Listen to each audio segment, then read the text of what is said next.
This is a 1927 Tudor Revival mansion on the lakefront in Evanston, just east of Sheridan Road. This massive French eclectic style mansion is a local landmark and part of a landmark district listed on the National Register. It has beautiful exterior with all kinds of Tudor Revival detailing, beautiful pane windows, 6 monumental chimneys, a red tile roof, and it's been empty for 3 years when the Evanston Arts Center left for other quarters. So now the question is, what to do with it?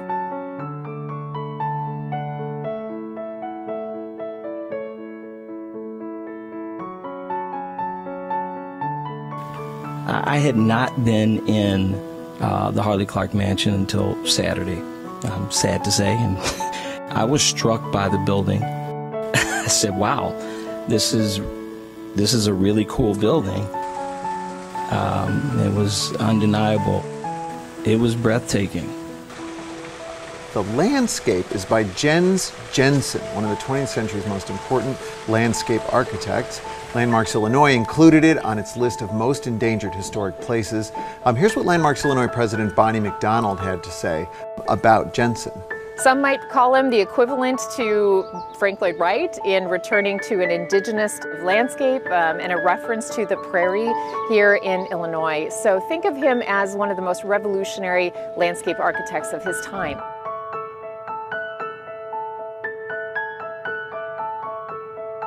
He incorporated local trees and plantings in his designs that he said should flow like music to enhance and refine what already exists in nature and never outshine it.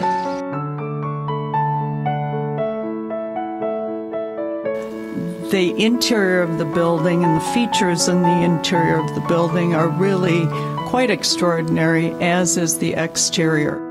In the Harley Clarke house, rarely do you see such a high level of decorative treatments and craftsmanship. Ornamental features including twisted columns, molded brick chimneys, highly detailed copperwork, and classical elements complement the graceful massing of the building. I consider this place to be a sanctuary for us to learn about the traits of the past.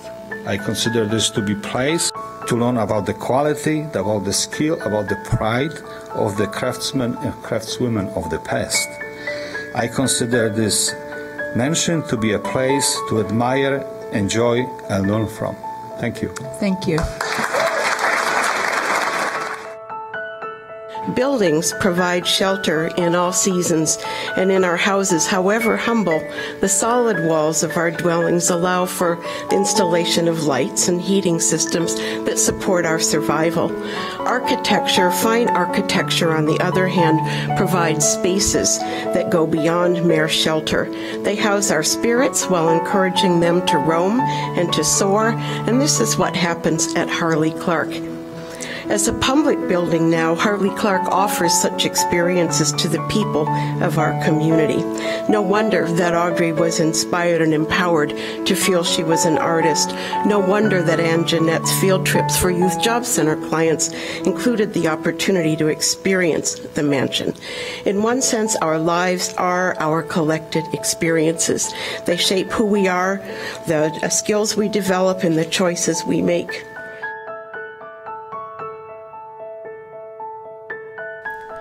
Hilda and Harley Clarke were philanthropic pioneers and believed in equity for all. Inspired by their sons' learning differences and the ways in which visual education could make a difference in the lives of children, Harley founded the Society for Visual Education in 1918 and testified in Congress to help advance movies as an educational tool. Eventually, he became president of Fox Films to further this educational endeavor. He piloted a program in select Evanston schools, bringing his concept to a traditionally underserved population by ensuring that Foster School was one of only 4 schools chosen for inclusion in this program. Was sold to Sigma Chi fraternity in the 50s, became the national headquarters there, and then the city of Evanston in 1963 purchased the building to become an expanded part of their park district. And the Evanston Arts Center moved into its present headquarters in 1966.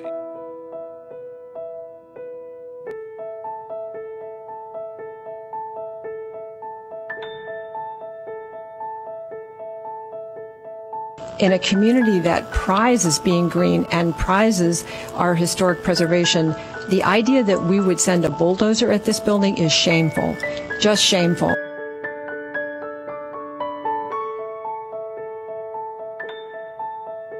It's a beautiful treasure to the beach. Every time I look at it, well, every time I go to the beach, I look at it and I think that is beautiful. The vote is 10-0 to deny the application for a certificate of appropriateness for the Harley Clarke Mansion.